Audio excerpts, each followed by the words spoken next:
Welcome to exercise number 2, Hyperchem, Chemistry 321. In this exercise, you're going to build some monosubstituted cyclohexanes and measure their relative energies. You're going to be building chair conformations and comparing the axial versus equatorial energies for those chair conformations. So to get started on this, you want to go to the draw tool. First, I guess you should choose carbon, and then go to the draw tool and build a 6-membered ring. So we have 6 carbons in this ring. Hydrogens are not showing up yet. And then we go to the build menu, and remember, add hydrogens in model build. Rotate the molecule, take a look at it. You see that there are 6 axial hydrogens and 6 equatorial hydrogens, and you'll also notice that it built it into the most stable conformation, and as we know, it's the chair conformation.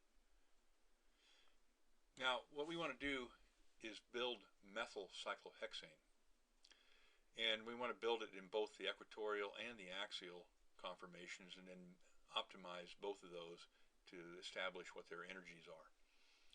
So to build the equatorial form, what I'm going to do is simply replace this equatorial hydrogen with a carbon. I'm going to then add hydrogens in model build, and you should arrive at the equatorial conformation. This is the model built structure. We don't have an energy yet, so what do we need to do? We go to setup, we go to molecular mechanics, and amber, force field. Then we're going to go to geometry optimization with an RMS gradient of 0.001 like we did before, and then click OK, and it minimizes, optimizes. Gradient is less than 0.001, and it says yes, converged, and the energy is 7.10 kilocalories per mole. So you want to record this in your data sheet. Alright, now you also want to save it, right? So let's save it. Let's call it equatorial. Let's call it methylcyclohexane equatorial, EQ. Okay, that's optimized. Now let's build the axial.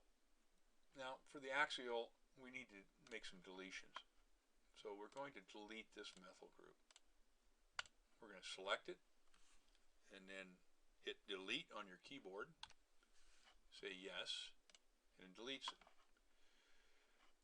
So now we don't have an equatorial position. I'm going to put an equatorial position back here, however. I'm going to go to the build menu, and I'm going to go to explicit hydrogens. Now what this does is that when I draw, it will always terminate the bond with a hydrogen. So you can see now I have an equatorial hydrogen back here. Now let's turn off that explicit hydrogen. Now let's go to carbon again and replace this axial hydrogen with a carbon. Now I'm going to add hydrogens in model build. What you'll notice is that I have axial conformation of methylcyclohexane. Now I'm going to minimize this, optimize it in the same fashion,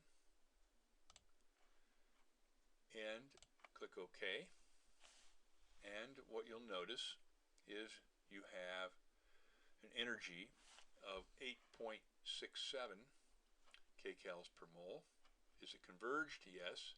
All right. Take a look at it. Is it axial methylcyclohexane? Yes, it is. This methyl group has remained in the axial position even though we've minimized it. Now we know that the equatorial conformation is ultimately more stable, but you know, when we minimized this, it remained axial. Why didn't it go to the equatorial conformation? Well, this is an example of a local minimum. This is a local minimum, that is, it's minimized its energy, but it's not the global minimum. The global minimum would be the equatorial conformation of the cyclohexane. But you'll notice here that we have this 8.67 kcals per mole. Well, certainly that's larger than the earlier energy for the equatorial conformation. Looks like it's around 1.6 or something kcals per mole difference. So we see that the equatorial conformation is more stable than this one. So you'll want to record this energy in your table. Okay, so let's save this. I think I'll save this as methylcyclohexane, AX for axial. And it's minimized, so we can go back to it. So you're going to do this for 4 monosubstituted cyclohexanes: methyl group, the ethyl group, the isopropyl group,